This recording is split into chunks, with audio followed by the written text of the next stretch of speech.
En direct, Pierre Prébille, bonsoir. Vous dirigez l'Agence régionale de santé de Bourgogne-Franche-Comté. Il est utile de vous entendre alors que vous devez agir face à cette seconde vague. Alors vous n'êtes pas ministre de la Santé, ni Premier ministre, ni Président, certes. Cela dit, étant donné la situation dans notre région, quelles sont les hypothèses que vous étudiez, vous ? Ces hypothèses, elles sont sur la table du gouvernement et ce seront des choix qui seront nationaux. Vous n'avez pas votre mot à dire ? On a notre mot à dire dans l'éclairage de la situation locale. Et je peux vous assurer que le téléphone et les visioconférences fonctionnent quotidiennement. Le gouvernement est parfaitement au clair de la situation dans les régions. La situation, elle est critique. Le point commun entre tous ces scénarios, qui sont lourds, j'en conviens, c'est qu'ils constituent des menaces, des mesures de freinage et de freinage d'urgence. Et vu la situation aujourd'hui de l'épidémie, vu sa dynamique, il faut freiner d'urgence. Mais Pierre Prébille, d'après vous, quelle serait la mesure la plus efficace ? Les mesures les plus efficaces sont celles qui vont empêcher des contacts sociaux trop fréquents entre les personnes. Ça veut dire quoi ? Ça veut dire des repas de famille, ça veut dire des repas entre amis. Aujourd'hui, on a des règles très strictes qui s'appliquent dans le milieu professionnel et qui sont efficaces. On a des règles très strictes mises en place par les préfets de département dans l'espace public. Le lieu de contamination aujourd'hui, c'est la vie privée, c'est la sphère privée. Il faut donc maintenant qu'on s'astreigne à restreindre drastiquement nos contacts sociaux dans la sphère privée. Cette seconde vague doit être gérée par les personnels hospitaliers. En amont, les généralistes, eux aussi, font face. Écoutez l'analyse de ce représentant des médecins. On est tellement surpris par l'évolution de cette épidémie qu'on n'attendait pas, avec un virus qu'on ne connaît pas. Donc, c'est compliqué. Je crois que toutes les mesures, si elles sont bien appliquées, bien comprises, sont utiles. Si on arrive à un engorgement des hôpitaux, effectivement, c'est là où il faut passer au confinement complet. On n'en est pas encore à ce niveau-là et je crois qu'aujourd'hui, le grand message, c'est vraiment renforcer à domicile les mesures de distanciation, le port de masque et attention aux personnes fragiles dans les familles. C'est vraiment là un point important à avoir. On l'a entendu, Pierre Prébille, si on en arrive à un engorgement des hôpitaux, il faut passer au confinement complet. En sommes-nous loin de cette situation ? On s'en approche, et on s'en approche de manière extrêmement rapide. À l'heure où on se parle, déjà on atteint 100 personnes, à peu près 100 personnes en réanimation. Il faut voir que c'est la moitié des places disponibles en temps normal dans les services de réanimation pour cette seule pathologie. Donc la tension, elle est déjà là. Nous sommes aujourd'hui dans une situation qui rappelle en de très nombreux points la situation qui était la nôtre au mois de mars dernier. Un reconfinement, Pierre Prébille, est-ce que la décision est déjà prise à Paris ? Est-ce que vous la connaissez ce soir ?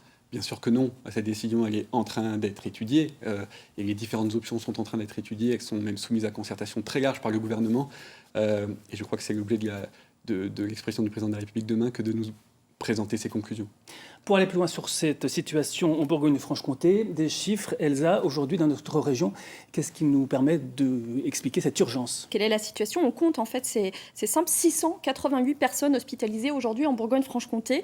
Les contaminations du coronavirus, elles explosent. 688, il faut savoir que c'est autant d'hospitalisations que le 26 mars dernier lors de la première vague de l'épidémie et alors que le confinement venait de débuter. Alors une hausse impressionnante, 648 personnes aujourd'hui, je répète le chiffre, on l'a eu tout à l'heure, alors que le 1er septembre, Arnaud, rendez-vous compte, seules 24 personnes étaient hospitalisées dans notre région. Alors Pierre Prébille, il y a eu le port du masque, le couvre-feu, vous l'avez dit, il faut réduire drastiquement les interactions sociales privées.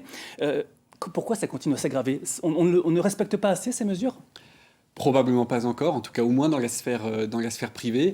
On ne peut pas exclure non plus un phénomène saisonnier. Les coronavirus sont particulièrement contagieux dans ces périodes où le temps est désormais plus froid et plus humide.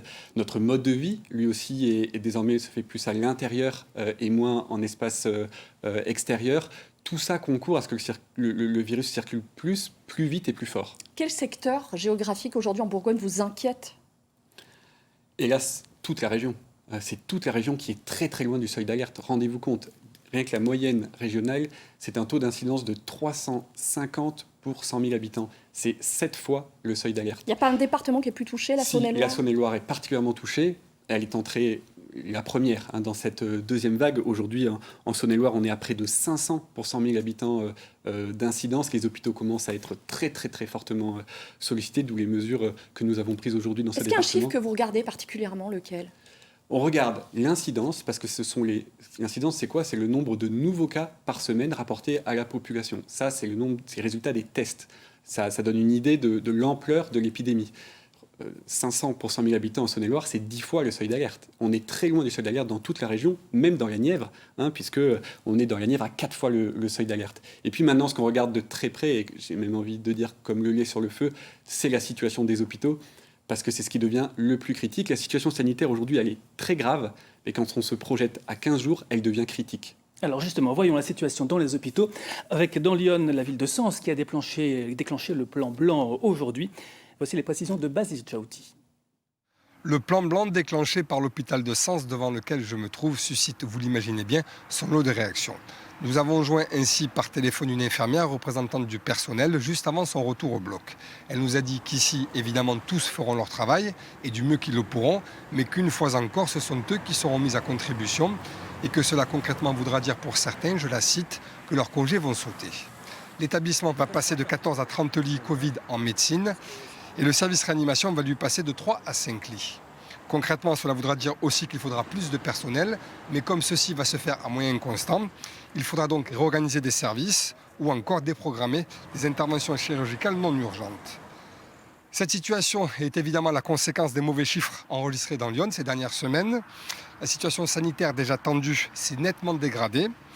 Le taux d'indice dans le département a grimpé de 150 cas de contamination pour 100 000 habitants à 240 sur 7 jours glissants.